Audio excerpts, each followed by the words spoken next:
zuwa Hausa Romance Channel. Ku yi subscribe domin samun sababbin shirye-shiryenmu. Jami'a kashi na biyu. Masu sauraro Assalamu alaikum, barkanmu da sake saduwa da ku a ci gaban wannan labarin naku. Ku yi mana subscribe sannan ku taɓa alamar ƙararrawar sanarwa. Masu sauraro, yanzu zan ɗora daga inda muka tsaya a baya, sai ku biyo mu. Kai suka girgiza mata, ɗan murmushi ta ce, kun yi wa kanku wallahi. Ni ban ce ku daina cin abincin hannuna ba. Kowa ya sani ni ba na shiga ƙungiya.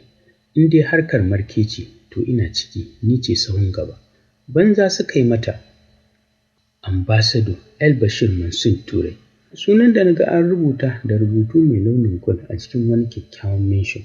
A guje wata mota baka kirar G-Wagon ta yi hon security ɗin gidan. Ya buɗe wa motar nan ta shiga. Ko fakin bata tsaya yi ba, ta fito daga cikin motar. Nan wani arnan English wash ne a jikinta. Dukkan wata siffar da Ubangiji ya yi mata ita. Kayan nan ya bayyana ta, ko ɗan kwali babu a kanta, sai ma kalba da ta zubo da ita har gadon baya. Da alama sauri take kasancewar yadda take tafiya cikin sauri duk da uban hil ɗin da ke ƙafarta. Gaban wata ƙofa ta tsaya, nan da nan ƙofar ta yi wani juyi ta buɗe. Kan ta shiga ta yi sauri tana cewa, Mom. Mommy da take zaune a falo, 'yar aikinta na yi mata tausa, ta amsa da ƙyar tana kallonta. Ba wai zafin ciwon da take ciki ba ne ya saka ta amsawa da ƙyar, a'a kawai tsabar isa ce. Gabaki ɗaya hannayenta sanye suke cikin zoben gold. Ajiye glass cup ɗin hannunta tana zuba wa ‘yar uwar ta ido. Amisha ƙarasa shigowa bata cire takalmin ƙafarta ba. Ta taka kan kafet zama tana cewa, Mom, wai daman duk gurin bai rabu da wannan shegiya arniyan nan ba. Da hannun ta yi wa mai yi mata tausa ta matsa ta ba su guri. Tashi ta yi da sauri. Mom ta ce, Anisa, wa kike nufi? Anisa da ranta yake a ɓace ta ce, Linda mana, kai kin ga birthday ɗin da ta yi? Wallahi in kin ji miliyoyin kuɗin da ya bata a matsayin gift sai kin yi mamaki. Mom ta ce, zai zo ya same ni ne. Ya su mama, da fatan kowa yana lafiya. Amisha ta ce, lafiya kalau, please kar ki faɗa min, ni ce na faɗa miki. Ba na so ya san na dawo hutu ƙasar nan. Mom ta ce, okay, ba zan faɗa masa ba. Yawwa Mom, ta faɗa tana rungume ta tare da yi mata kiss a kumatunta. Shafa kanta Mom ta yi tana murmushi. Sallamar Asum ce ta saka ta juyo da sauri. Kallo ɗaya Asum ya yi mata, ya ɗauke idon sai ce, ba dai a haka kika fito ba. Baki san nan ba Oxford bane da za ki dinga yawo yadda ranki ya ga dama. Ba kya kishin jikinki da na addininki. Wani abu ne ya tsaya mata a maƙogwaro. Ga wani rainin hankali. Kafura yake son aure mai shigar banza, rabin jiki a waje.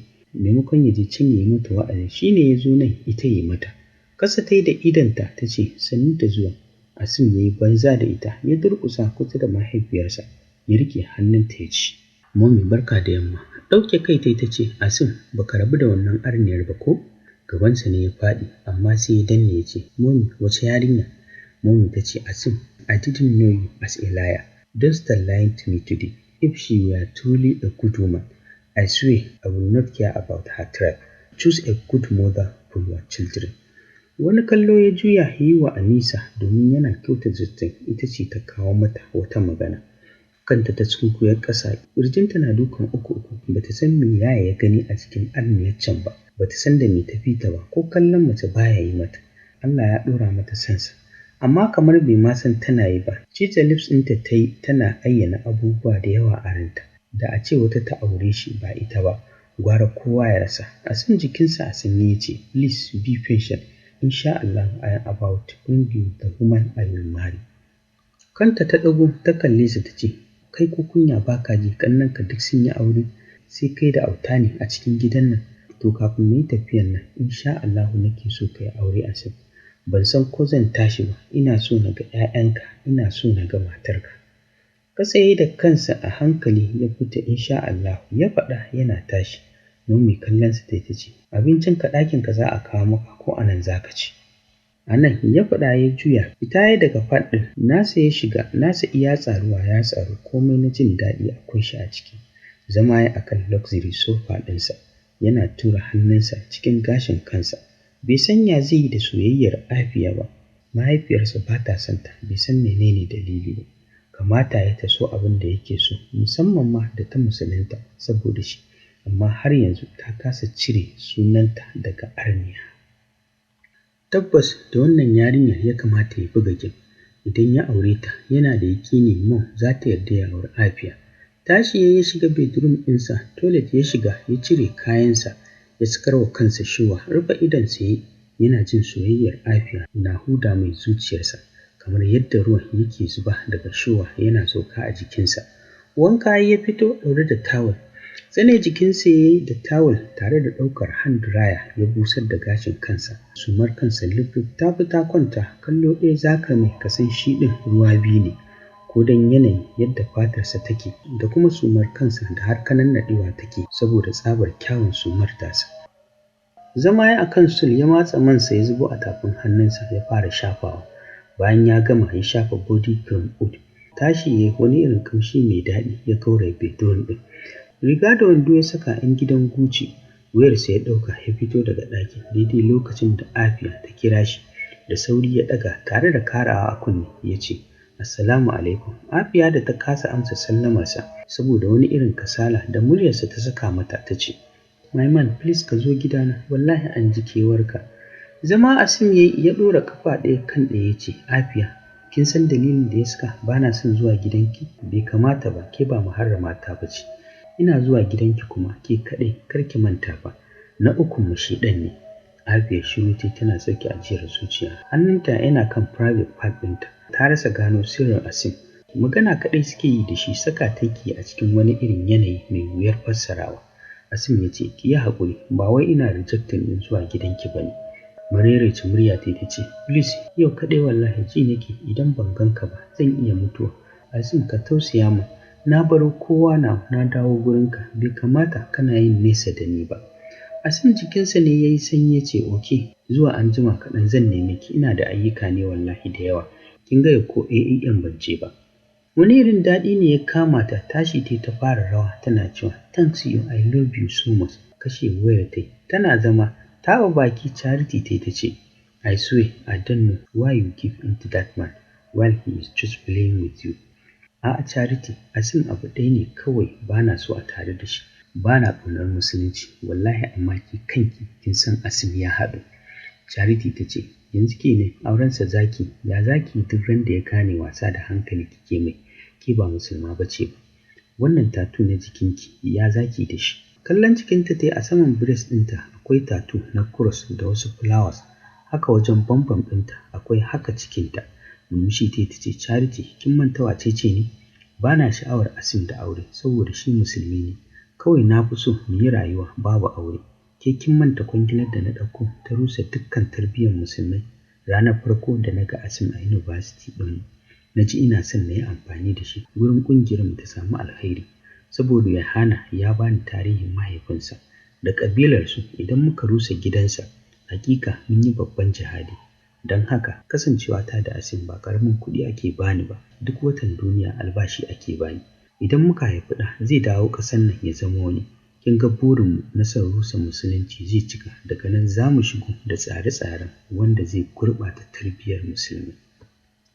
Zaro ido Charity za ta yi magana, Afia ta saka yatsunta a kan lips ɗin Charity tana jifanta da wani irin murmushi. Jikin Charity ne ya yi sanyi, ta matsar da hannun Afia daga bakinta. Matsawa gefe tana ci gaba da danna laptop ɗinta. Afia kwanciya ta yi a kan gadon tana shan shisha, idanunta ne suka canza launi daga fari zuwa ja. Ƙwayar idonta ta firgice, gashin kanta ya bazu a kan filo ɗin da ta kwantar da kanta. Hi big ladies, Charity ɗago idonta ta ce, Joseph. Dariya ya shigo yana zama kusa da ita ya ce, yau lafiya na je ku shiru, gidan babu wani kayan nishaɗi ne. Ɗora hannunta a kan hantsar wandonsa ta ce, akwai wasu kayan nishaɗi a gidan da suka wuce mu? Dariya Joseph ya ce, no, babu big ladies. Wani fari da idonta ta ce, good answer. Afia tasowa ta zauna kusa da shi ta ce, Joseph ya ce min zai zo. Joseph ya ce, are you sure? Fuskar ta ce ta sauya, ba ta da tabbacin zuwan nasa, don haka ta ce, I don't know.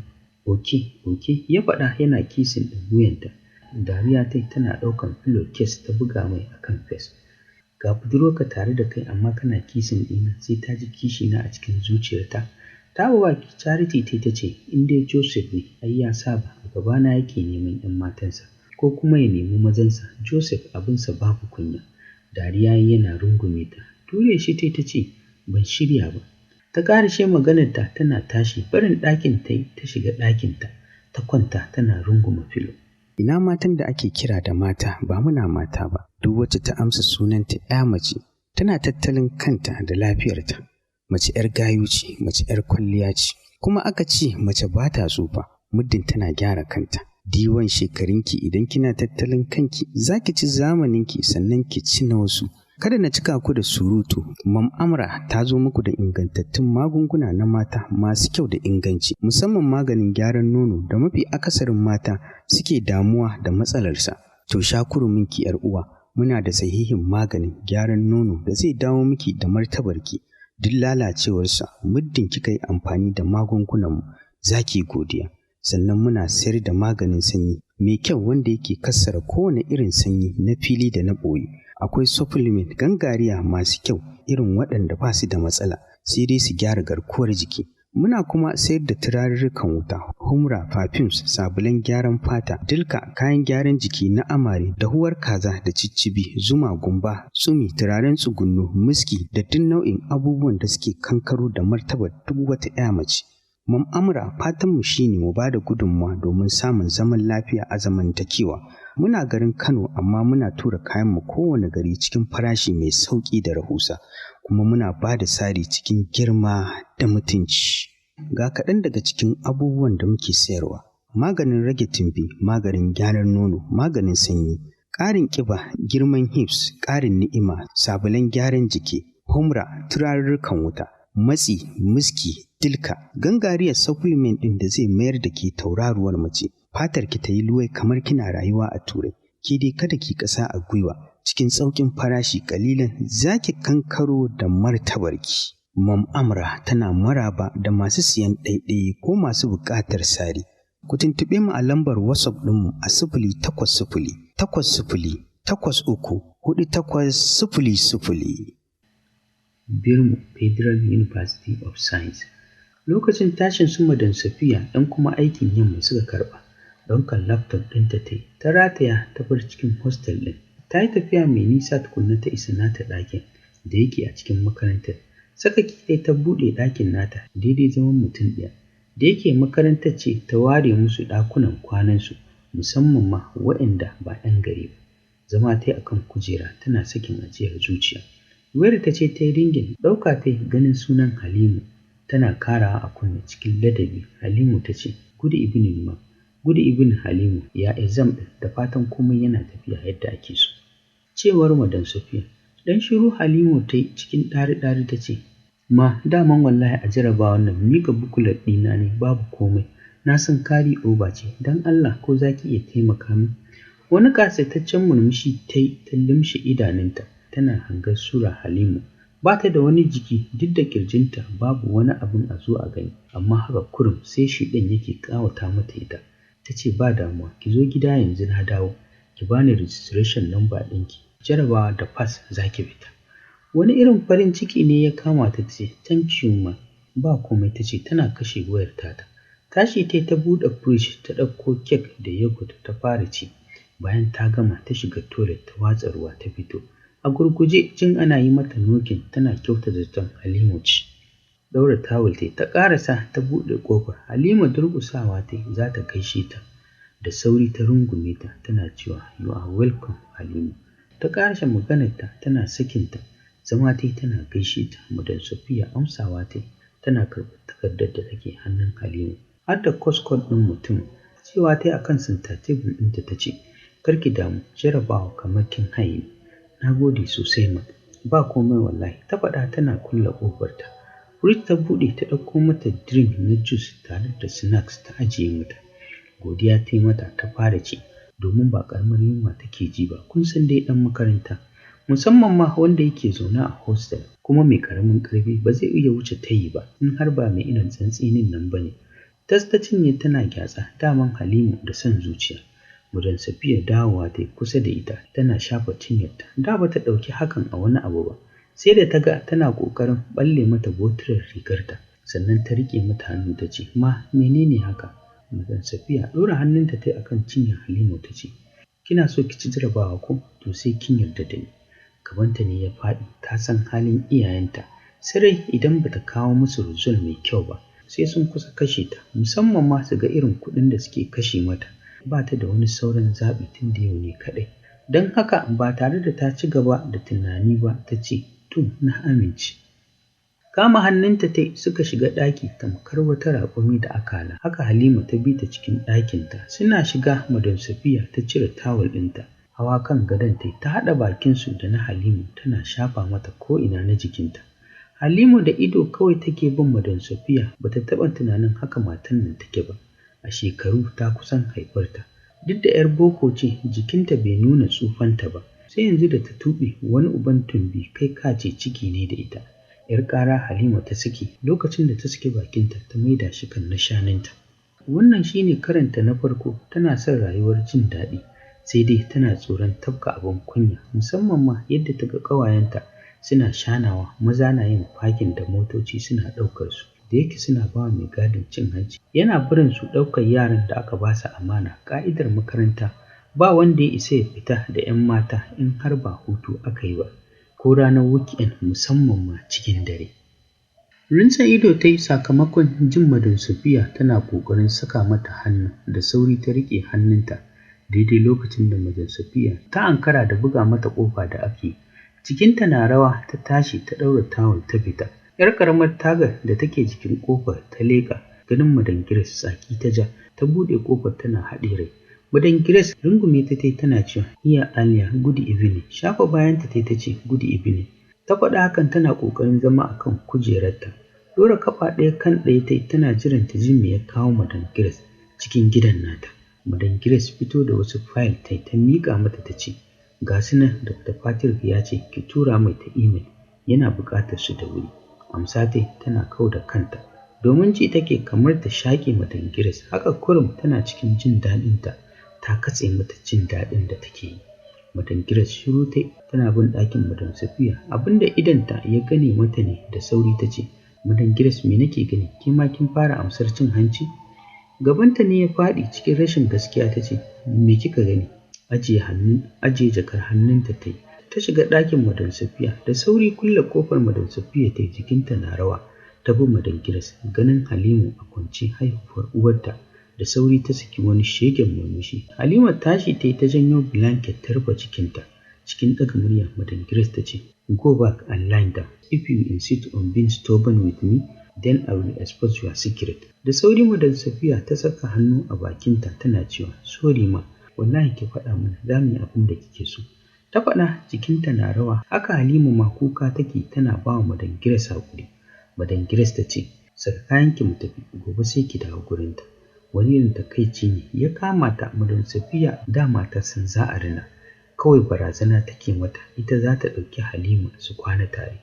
Halima da take neman mafita da sauri ta tashi ta saka kayanta, cikinta na rawa. Madam Grace ta ce, "Kuma sauran ki yi mata abin da kika ce za ki mata." Sosai Madam Safiya ta shaƙa, dole ta kawar da Madam Grace in har za ta ci gaba da saka mata ido a cikin sha'aninta. Ita duk matan da take kawo ba ruwanta da su, amma ita komai za ta yi idan Madam Grace na kanta. Kama hannun Halima ta kalli Madam Safiya ta ce, "Bye." Cikin yaƙe ta ce, "Bye." Tana ji tana gani suka fita. Tunda suka fara tafiya cikin Halima yake bari, tsoro ne ya addabi zuciyarta. Shi kenan garin neman maki ta kawo kanta inda za a halaka ta. Inda yake gidan Madam Grace a wajen kwatas ɗin yake, sai da suka yi tafiya mai nisa. Sannan suka bi wata hanya suka fita ba tare da sanin jami'an tsaron makarantar ba. Saka ki ta buɗe ƙofar da za ta sada ta da cikin gidanta. Tana buɗewa ta shiga. Halima ta bi bayanta, rufe ƙofar ta. Duk da hankalinta ba a kwance yake ba, hakan bai hana ta ƙarewa gidan kallo ba. Gida ne zaman mace ɗaya. Kana shiga sai ɗan tsakar gida, sai ƙofar falo, komai a cikin falon yake. Kitchen, toilet duk a cikin falon suke. Shiga jikinta tamkar an tsoma a cikin ruwan ƙanƙara. Zama a kan kafet, kanta yana ƙasa. Madam Grace shiga ɗakin ta. Ta jima a cikin ɗakin. Halima na falo tana kalle-kalle. Cikin ɗaga murya ta ji ta kira sunanta ta ce ta shigo. Tashi jikinta har rawa yake. Ta shiga cikin ɗakin Madam Grace. Samunta ta yi a kwance, babu komai a jikinta. Miƙo mata hannu ba musu ta miƙa mata hannu, domin ita kanta ta san bijirewa buƙatar Madam Grace ɗin daidai yake da korarta a cikin makaranta. jikinta ta jawo ta tana cire mata kaya. A wannan karan ma Halima tamkar akala da raƙumi ta zama. Ta cire mata kayanta ta fara aika mata zazzafan sako. Sosai jikinta ya fara rawa sakamakon ta fi Madan Safiya mugunta. Ashe ba komai Madan Safiya ta yi mata ba. Tamkar da gayya take matsa mata na shanunta. Ɗayan na shanunta yana bakinta tana yi mai wani irin tsotso. Ji take kan nufin ɗinta tamkar ya tsage ba irin nadamar ba ta yi ba. Insha Allah wannan ne farko kuma na ƙarshe. Wata zuciyar ta ce da fushin iyayenki ba. Da sauri ta girgiza kai tamkar da wani take magana. Ita kanta ta san wannan babban saƙo ne. Ubangiji yana fushi da waɗanda suke aikatawa.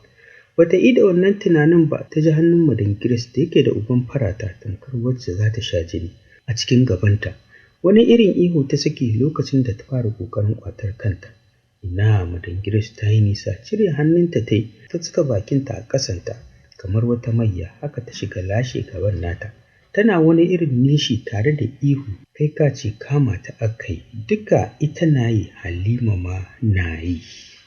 A nan zan dakata, masu sauraro sai ku kasance da ni a shirinmu na gaba domin jin ci gaban wannan labarin naku na A Jami'a Ce. Da wannan nake cewa idan kai ko ya kasance baki a tashar mu, ku yi mana subscribe sannan ku taɓa alamar ƙararrawar sanarwa. Muna ɗora sabon shiri za a sanar da ku masu sauraro. Ina godiya.